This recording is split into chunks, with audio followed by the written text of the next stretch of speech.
Hi, I'm Bob Vila. Welcome home again. It's an exciting day around here. My windows have arrived from Marvin. We're going to be showing you how to install a big Palladian window up on the 3rd floor in the family room, and I've also got some replacement windows for the shed dormer.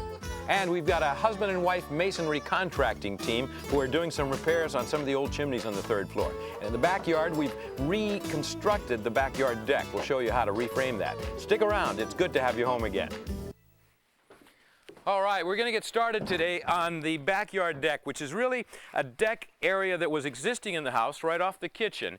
And we've decided to rebuild it because what was here started out, I think, originally as the back door stoop, and then it kind of grew and there was a jumble of broken up rocks and concrete underneath. We've cleaned everything out. We've put in our foundation piers, which are 12-inch diameter concrete poured into cardboard tubes. And they go down 4 feet, which is really a critical thing when you live in a very cold climate where the ground will freeze up in the winter, because you don't want your footings to heave up when the ground freezes. That'll cause the whole deck to kind of move and get lopsided. The entire structure, as you can see, is all pressure-treated lumber. We've used 2x12s, a pair of them here, which are basically the girt for the deck. And then we've got 2x8 joists on top of that girt and cantilevered over an extra 1.5 feet. And we're just sticking to the dimension of the deck that was here because we don't really want to change anything, because that would cause us to have to get a variance. And I'll show you why. The original deck was built out right to the property line and it butted right into a fence. We've stopped the cantilever here because this is where we'll have a nice broad set of steps leading down towards the grate. Hi, Bob Riley. Hi, Bob. How's it going? Pretty good. Well, it looks like you and Danny have a lot of the work already accomplished. Why don't we talk first about what this diagonal doubler is all about? Why is this framed like that? Well, what we have is a wraparound deck, which is going to turn the corner. So we want to pitch the water away from the house. And in order to do that... In 2 directions. In 2 directions, right. So in order to do that, what we've got essentially is sort of a hip. Like on a hip roof. Coming through at a 45, so when we put all of our decking on, it will all meet here. This will So all the turn 1x4 decking, which is going to be redwood, will be coming in this direction up to here. Correct. And they'll all have a mitered cut on them. Exactly, and then they'll take off in the other direction, going around the house. Okay, and that's the best way to do it in order to have the water shed appropriately. If you want to shed it on a wraparound, that's really about the only way you can do it. How much of a pitch do you give the deck? We've got a 12-foot deck, so we're pitching 1 inch. About an inch. Feet. And what's Danny up to over We're here in just the corner? putting last bolt on the band joist here. Hi, Danny. How you doing? Hi, Bob. So the band joist is the piece of wood that gets attached directly to the foundation, and all the deck joists are hung off of it, right? They don't sit on top of it. That's correct. Okay.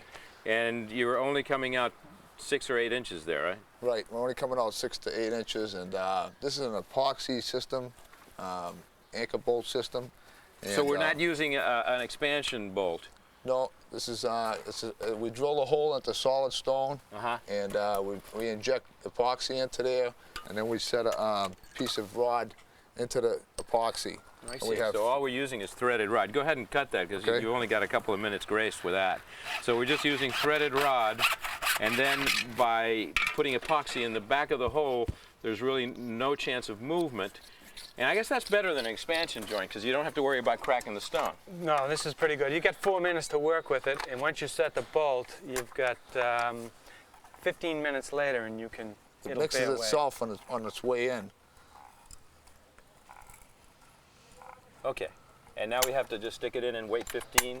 That's right. Okay, just a little bit of spill out. Just thread it in.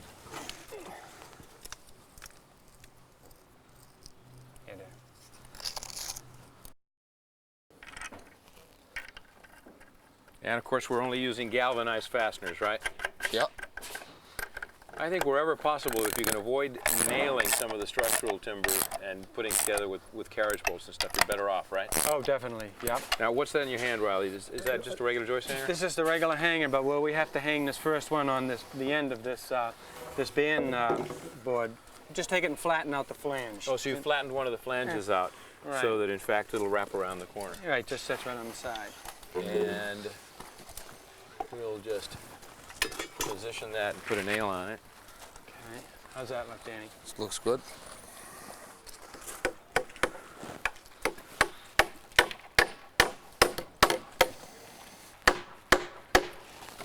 and then we'll put the joist hanger on after the fact.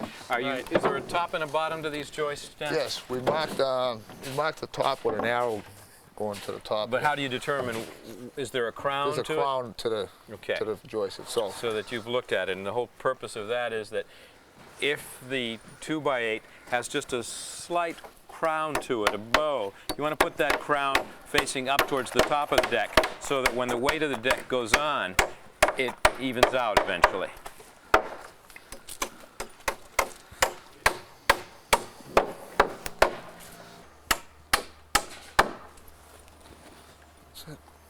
Okay, so you've just got them kind of positioned there, but we still have to put the joist hangers in place. Yeah, we usually do that after we've got them on. After we've got them on, and then we'll cut off the ends, right, so that they all line up. Right. Exactly. Good. Okay, but we've got to break for some messages, and when we come back, we're going to be up on the 3rd floor doing a little masonry work. Don't go away.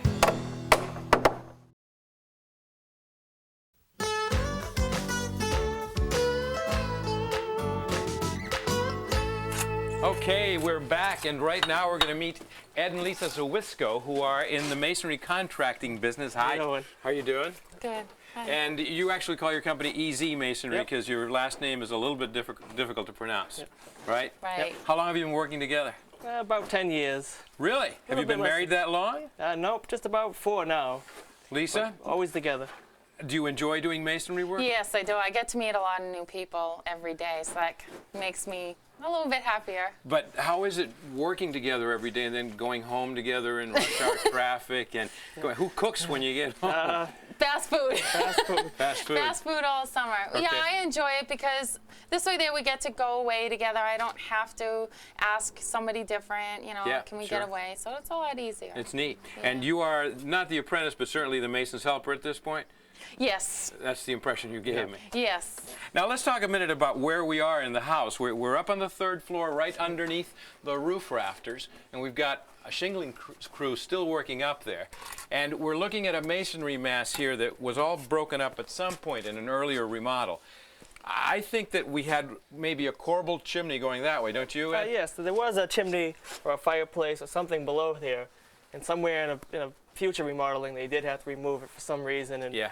and underneath the wall they did find this, so we are kind of So what they Gotta did fix was this up. they poured some cement, some concrete up here to plug up the rest of the flues that went up. But we have 3 existing fireplaces on the still. other side of this massive masonry. One at this level, one in the master bedroom on the 2nd floor, and one in the dining room down on the ground floor.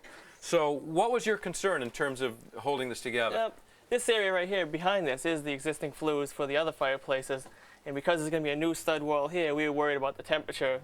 Considering before this was not this close, they are building it as big as bathroom as they can, so this temperature here can get kind of warm, and there was nothing supporting this. We wanted to make sure there was something there. Okay, so you were going to leave these jagged ones sticking out until everything is set up? Yep, they had used this to hold it up, so we're just going to use it for now until we get our new walls up, and then we'll, just remove it to where we need to. Okay. And Lisa, you're in charge of mixing, are you? Yeah. Yep. So what have you got here? Tell us what kind of a mix you've prepared for Well, this is a Type S mortar, and it's just 2 pots. 2 pots of sand, which is 8 shovels of sand, and I mix it in the wheelbarrow, and I just bring it up, and then just got to make sure it's to the right consistency for him just to lay the brick. Okay, and let's watch you install some of the brick, lay some of the brick. Now, what's the first thing you do in terms of? I always want to get a good trowel mortar. The first thing is always keep it all on one side. You don't want to just. You don't want that much. No, you don't want too much. You always want just enough, but. So you might put on the end of the brick first. Make sure it's a full head joint. Grab a full trowel. Fill it up. So you've Just use your buttered up. fingers, yep. You've Never- buttered up one head that's going to butt up against the one that's already in place. Just make sure. Most of the time you use your fingers to do all the feeling. You don't want to be doing too much tapping. Once the brick's in place, that's it. If you move it after the brick has set, it does kind of break loose, and there's no sense in moving it twice. So the best thing to do is get it right the first time and Get the right amount in the there, right amount in or there. more than the right amount, so because definitely you a can little always bit more. remove it. Yep, definitely a little bit more. But if you have to put more, you can always take the brick out. But it is nice to. Now this one over here, you gotta actually put some on the bottom, right? Yep, that one there goes in a little bit differently. Because we don't have anything on the top side of the brick, we need to put it on all 3 sides and in the hole.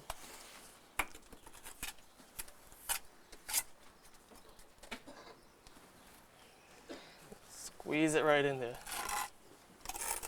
There's no getting around getting your hands dirty when you're working with masonry, right? Nope, not at all. Oh, make sure everything's filled up solid and work on to the next. Okay, now give me that trowel, man. I want to see if I can. Give me one of those bricks. I want to see if I can, because you just dig right into it, and you go right for the end and put it right on the end, right? And then this one's going way back in the corner. You can go right back to the corner, probably right here. So I would take a whole trowel load like this, try to get it on, and try to get it on right like that, right? Yep. And then with the end that's already got some on it, bring that up against the existing. There we go. And see, the trick is getting the right amount in there, because you can always squeeze it and get it flat, right? Yep. Good. Well, Ed, Lisa, lots of luck to you. Thank you. It's great to see a husband and wife working together. Thanks for helping us out here. We got a break for some messages. When we come back, we're going to be dealing with windows right on this floor. Don't go away.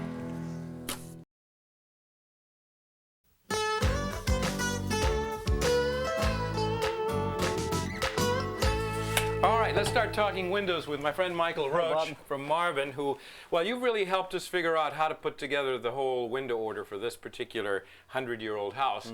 And we do have some old windows that we're preserving with the beautiful ripple glimmer glass down below. And then we have other windows like this one, right? That's correct. I'm not sure that this is a 100-year-old window. I don't know, you probably... It's an old one. It's an old one, but I think it's more like a 40 or 50-year-old window that was added into this dormer at some point during the last 40 or 50 years. And when you have something like this, it's almost not worth trying to repair it. Right. It's very difficult. I mean, you've got broken panes of glass in many places. You've got a fair amount of damage to the wood sill, some rot, and a lot of built-up putty and paint. And even if you went to great lengths to restore it and make it look pretty, you still have a very low technology product. Very much so. Let's talk about the technology of this window. Yeah, what we've been able to do is kind of keep the architectural integrity and restore what looks like an original unit, but put a lot of high technology into the glass. We've basically enhanced the performance of this probably 4 times based on the glass itself. So if you just have one pane of glass, is that like a 1R rating? That's a general way of looking at it, yes. And what have you got here? We've got 2 panes of glass, plus we also put a what's called a low emissivity coating on it, which helps reflect the heat back, similar like a mirror reflects the image. Right. And of course, then we also have argon gas in the airspace, which also affects the heat and cold transfer. So what we have with these is an R4. Basically, the center of glass would be more like a little over an R4. Great. And they look, as you said, they look identical to what was here in the first place. Yeah. But for really, really great looks, we're talking Palladian window. Let's go in the family room. No, the idea with this family room was that even when your kids are going to college, it's nice to have one big room in a house that's going to draw them back. And this is meant to be both an entertainment center as well as a place for a pool table. And this is really going to make the room spectacular. Now, the origin of a Palladian window, you probably know more about this than I do. I don't know about that. Well, it has to do with Andrea Palladio, who was a 16th century Italian architect, and he designed a lot of neoclassical palaces around the Venice, Italy, the Veneto. But one of the things he liked to do was to very prominently place a round-topped window flanked by 2 flat ones, kind of in these proportions, in a very important part of a gable or a house. And this is a beautiful window. Now, I think the guys have got it all, you know, there's so much prep work involved in this, right? That's correct. We've basically custom sized some windows, and we're going to custom fit some sill nosing and casings onto it also. And they've got it all mocked up, but essentially it's 3 different windows that go in independently, right? That's correct. Okay. Now, do you have to take the sash out before you install them? It'll be the easiest in this application because we don't have any existing casing where you'd typically nail through the casing on an installation. We're going to take the sash out and the jam liners and screw through the frames. Okay, how do you take the sash out? Very simply, we could tilt the window up and press against the jam liners and our sash will tilt in. And then you pivot them out like that? Correct. Okay, well, while you're taking all the sash out, I think I'm going to check in with architect Greg Rockland, who's joining us for a minute. Hi, fellas. Looks like a little medical caucus over here. Now, I wanted to talk about the structure of the frame, because this is an unusual situation, right, Greg? Well, it is. There are two problems here. One, we removed the ceiling, which was bracing this outside wall. So the wall was never designed for this clear span. So the first thing we did was increase the thickness to 5.5 inches. But you don't really have a big roof load here. It's a gable end. It's a wind load problem, which actually the wind load is almost as great as the roof load. It's about 50 pounds a square foot, which is almost the same as the snow load. Interesting. And this high up off the ground, as you can see, you've got not protected by other buildings. You have a severe wind problem. There's no real windbreak. There's no taller building next to us. That's right. And so the way you've addressed it is with braces here. These are lead-in braces that are holding against the wind, and then this big heavy header. Actually, it's not a load problem, but it stiffens the wall and brings this load out to where the braces are. Okay, so it's basically stiffening it. And then we've framed independently for each of the 3 windows. Now, are you guys ready to install this? We think we are. We think you are. Yeah. And what's the first one? Come on in, let's grab it. Okay, and the first one is the centerpiece. All right, up with it. You got it? Yeah, there you go.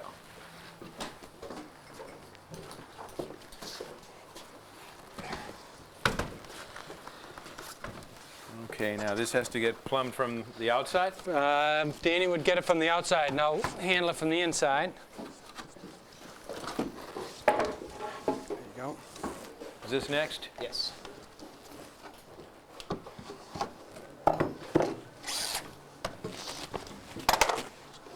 That side. Okay.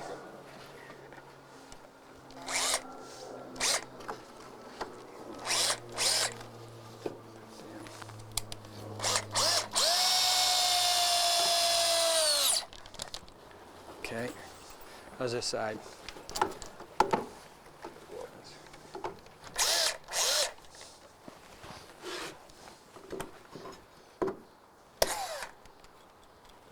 Is that up where you want it?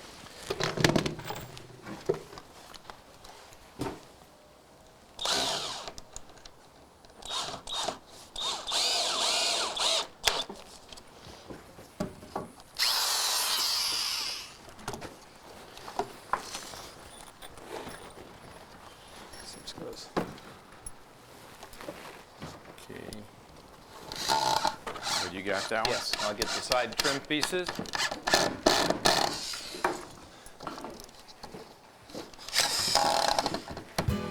Okay, well, this is going to take a little bit of finagling, but we're going to have to break for some messages. Don't go away.